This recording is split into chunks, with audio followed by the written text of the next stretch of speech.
He disassembled the only glasses he had, putting the two lenses together. Then he pulls a bit of weed from one side, chews the resin out of his mouth. He applies the resin to the edges of the lenses. When the resin is dry, then fill the hollow resin with water. The result is a simple convex lens. Vike was a Finnish soldier, forced into the army during the war. He assisted the Germans in their fight against the Soviets, but an anti-war feeling in his heart. On the eve of the end of the war, he chose to run away. Unfortunately, he was captured by an officer. The officer attached chains to Vic's ankles, the rivet on the other end of the chain, into the hard rock, leaving behind a sniper rifle and some provisions, and left. Vic was left to fend for himself. To save himself, he found a good position to try to open the chain with his gun. The rebounding shrapnel almost hit his foot, but the chain remained unchanged. Vic then found a pair of glasses among the supplies. He used his knowledge from university. He made a simple convex lens. Then he found some flammable dead branches, and placed it on the rock where the rivet was staring, using the lens to set it alight. When the twigs had burned out, he quickly sprinkled a glass of cold water on them. Let the heat meet the cold and crack the rock. The rock is too thick. Vic has to keep repeating this. When he gets tired,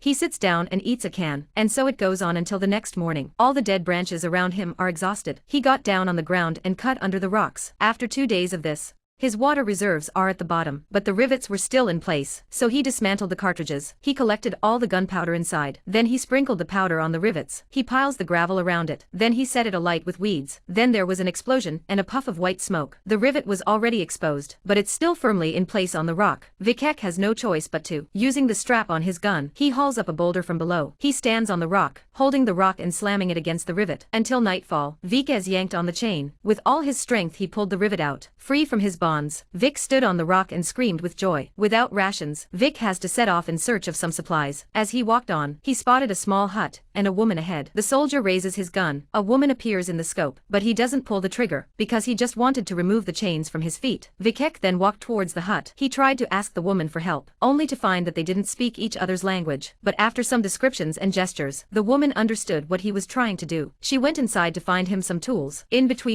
While waiting, Vic accidentally found a Soviet soldier's hat in the laundry tub by the door. He felt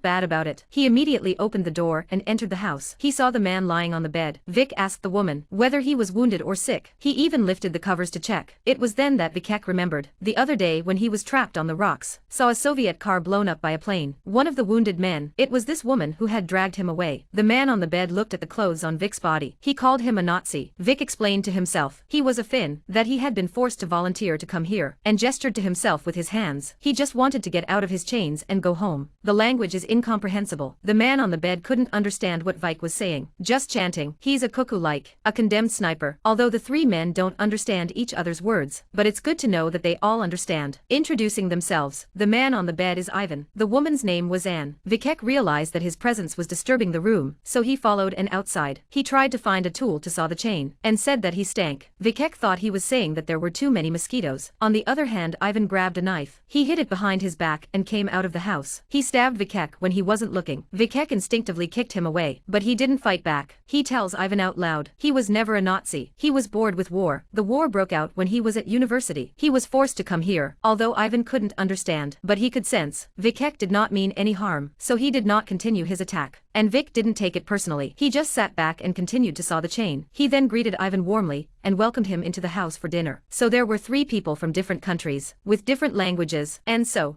for the time being, they lived together. In gratitude for Anne's hospitality, the 2 men would help Anne with the chores, and would help Vicky with the laundry. Since her husband joined the army 4 years ago, Annie hadn't seen a man since her husband joined the army 4 years ago. Looking at the strong, enthusiastic Vic, Annie had a feeling inside. 2 men are in the shower. The woman barges right in, amidst the men's embarrassment and discomfort, and made no secret of her thoughts. Under the pretext of delivering the bathing herbs, she finally reached out and chose the young Vic, and so the 2 left holding hands. A depressed Ivan, he could only hide his frustration by rubbing the bath. Then he finished his bath and went back to bed, but he was stopped by the dog at the door. He had no choice but to put on his coat. He spent the night in the woodpile next to him. The next day he told, and in no uncertain terms, of his love for her. Once he had been hurt, Annie brought him back here and took care of him. From that moment on, Annie took over his heart. He told her about the poetry he loved, but there was a language barrier. Annie didn't understand her. She just went on with her unfinished chores. So a depressed Ivan decided to leave the sad place. He said a sad goodbye to Anne. Annie still didn't understand. When she came to a wooded area, Ivan saw 3 German soldiers heading towards the hut. He immediately ran back, trying to tell the 2 men to find shelter. He excitedly described pulling on Vik's gun belt, signaling that he had an enemy. Vichker thought Ivan still thought he was a Nazi. He turned around and went back inside. Undeterred,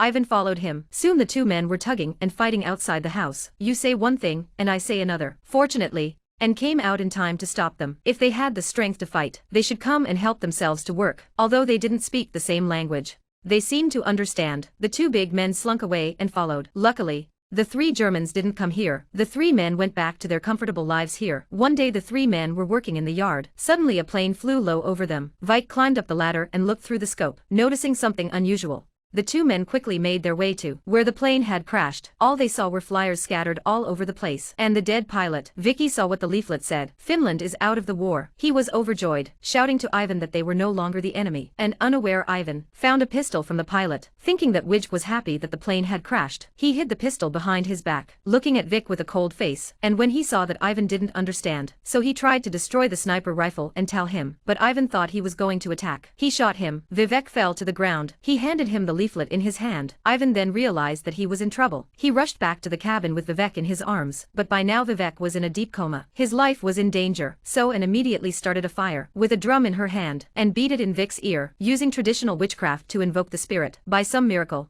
he was able to return to life. Vikek's soul was led by death. The spirit of Vikes, led by death, was drifting further and further away from the direction of life, and kept calling in his ears. At last he was able to shake off the hands of death. He was reborn. Soon after the war ended, Vikek and Ivan were leaving too, back to the place where their mother had raised them, and didn't stop them. Before they left, and had sewn them heavy clothes, the 2 men took off their uniforms, which marked their status as soldiers. They were replaced by the most primitive animal skins. It was more like a baptism of sorts. And finally they said goodbye, saying goodbye to the past. With determined steps they left. As they shed their uniforms, they were completely transformed from a specific identity to an ordinary person.